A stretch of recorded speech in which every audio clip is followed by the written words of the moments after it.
English से related सभी जानकारियों के लिए चैनल को सब्सक्राइब करें और बेल आइकन को भी क्लिक करें फॉर मोर इन्फॉर्मेशन।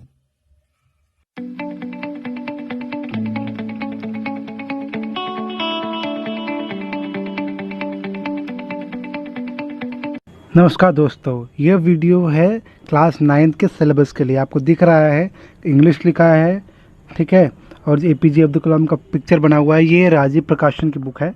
तो अगर आप राजीव प्रकाशन की बुक खोलेंगे तो आपको ऐसा ही बुक मिलेगा। आप चाहो तो आप NCERT की बुक भी आप ले सकते हो, कोई दिक्कत नहीं। वही बुक रहेगी जो आपको इसमें मिलेगी, क्योंकि पूरे चैप्टर सेम कर दिए गए हैं। जैसे NCERT की होती है ठीक वैसे ही, मतलब CBSE बोर्ड की जैसे 9 की बुक होती है इंग्लिश की, वैसे ही यहाँ पर है। ठीक, तो इसमें 2 पार्ट होंगे, बीहाइव लिटरेचर टेक्स्ट बुक इसे बोलते हैं, और मूवमेंट इसमें सप्लीमेंट्री रीडर।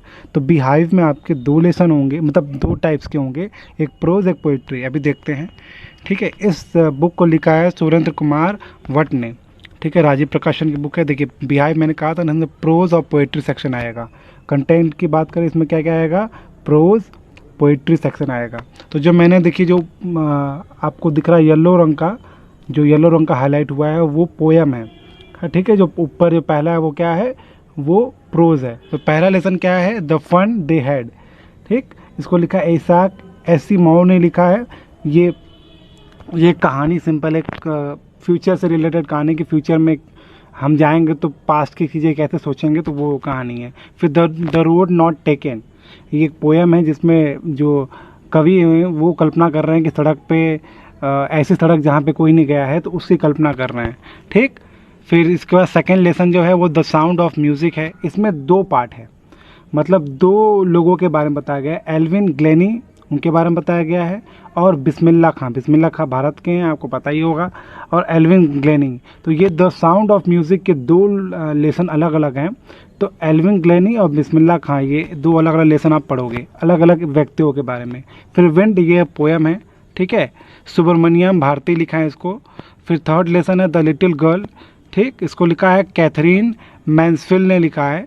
ये भी एक बहुत अच्छा स्टोरी है। फिर रेन ऑन द रूफ, छत पर बारिश कैसे मतलब होती है तो क्या एक्सपीरियंस होता है, वो लिखा है कोएट्स किने ने लिखा है। इसको किने पढ़ते हैं तो वो या काइने बोलते हैं, ठीक। फिर फोर्थ लेसन है अ ट्रूली ब्यूटीफुल माइंड। फिर उसके बाद उसमें पोयम भी है the lake acyl of Innisfree. फिर से पढ़ रहा हूँ मैं, the lake acyl of Innisfree, इसको लिखा है विलियम बटलर येस्ट ने लिखा है। 5वां लेसन जो है the snake and the mirror, इसको लिखा है वाइकोम मोहम्मद बशीर ने लिखा है। और इसका पोयम जो है उसको लिखा है फ्योबी कैरी, और पोयम का नाम क्या है, a legend of the Northland, ठीक। उसके बाद जो नेक्स्ट लेसन है वो है माई चाइल्डहुड, इसको लिखा है APJ अब्दुल कलाम। तो ये बहुत अच्छी स्टोरी हो सकती है, आप जानते ही हो वो कौन थे। फिर लिखा है नो मैन आर फॉरेन, है ना, इसको जेम्स किरकप ने लिखा है। फिर पैकिंग है, ये बहुत थोड़ा लंबा स्टोरी है पैकिंग, इसको लिखा है जर्मन ने देख रहे जर्मन लिखा है। फिर पोयम है इसका the duck and the kangaroo, इसको लिखा है एडवर्ड लियर ने लिखा है। ये भी एक पोयम है। रीच फॉर द टॉप, इसमें 2 स्टोरी, मतलब टॉप पे कैसे पहुँचते हैं उसकी कहानी है। तो एक संतोष यादव के नाम पे, एक मारिया सरापोवा और संतोष यादव के बारे में अगर आपको नहीं पता है तो प्लीज़ नेट पे जाकर जरूर सर्च करें, उनके बारे में आपको थोड़ा डिटेल पता चल जाएगा। ऑन किलिंग अ ट्री, इसको लिखा है ग्रीफ पटेल ने लिखा है।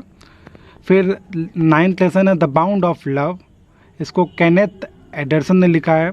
और उसके बाद द स्नेक ट्राइंग, इसको लिखा है WWE रोज। इसका फुल फॉर्म हम देखेंगे जब हम पोयम पढ़ेंगे तब।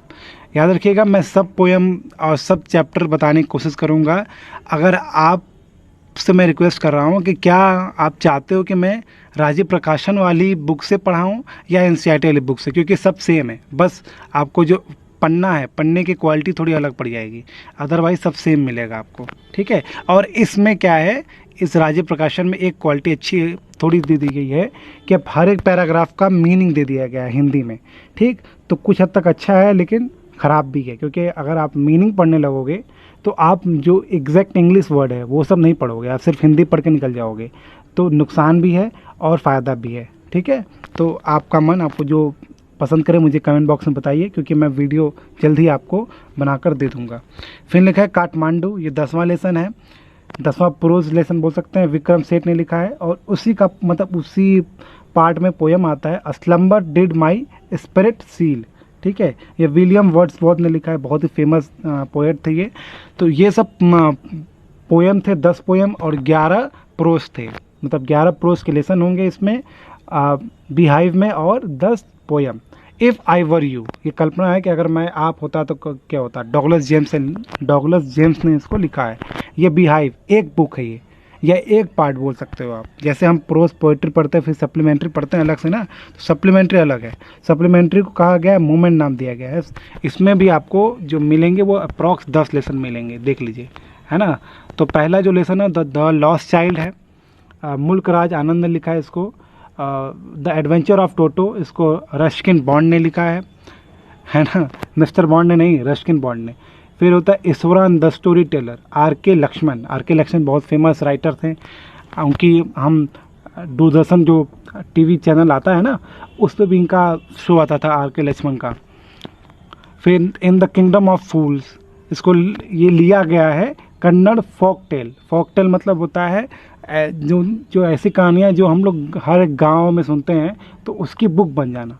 जैसे हम पुरानी कहानी सुनते हैं ना, अलग अलग बीरबल कहानी सुनते हैं और पुरानी कहानी सुनते हैं, तो वो कहानियाँ जो क्या है एक किताब के रूप में आ गई हैं, तो उसको हम क्या बोलते हैं फोक टेल बुक के हिसाब से। और ये लिखा है A.K. रामानुजन ने, ठीक है, A.K. रामानुजन ने, सॉरी गलती हो गया, A.K. रामानुजन ने इसको थोड़ा एडिट किया है, थोड़ा छोटा किया है। जो मेन स्टोरी है उसको थोड़ा कम करके आपको ये लेसन दिया गया है। The happy Prince Oscar Wilde है ना, इसमें एक बहुत प्रसन्न प्रिंस रहता है, फिर एक चिड़िया आती है, फिर उससे रिलेटेड कहानी है। फिर से 6वां है the weathering the storm of Ersama, है ना, उससे रिलेटेड स्टोरी है। हर्ष मंडल ने लिखा है इसका। The last leaf O Henry ने लिखा है। A house is not a home, ये बहुत अच्छी स्टोरी है अगर आप ध्यान से पढ़ोगे इसको तो। जैन गॉडिसो ने लिखा है। और द एक्सीडेंटल टूरिस्ट, मतलब गलती से टूरिस्ट बन जाता है एक बंदा, तो उसकी स्टोरी है। बिल ब्राइसन ने लिखा है। और लास्ट में द बैगर, इसको लिखा है एंटन चेखव ने।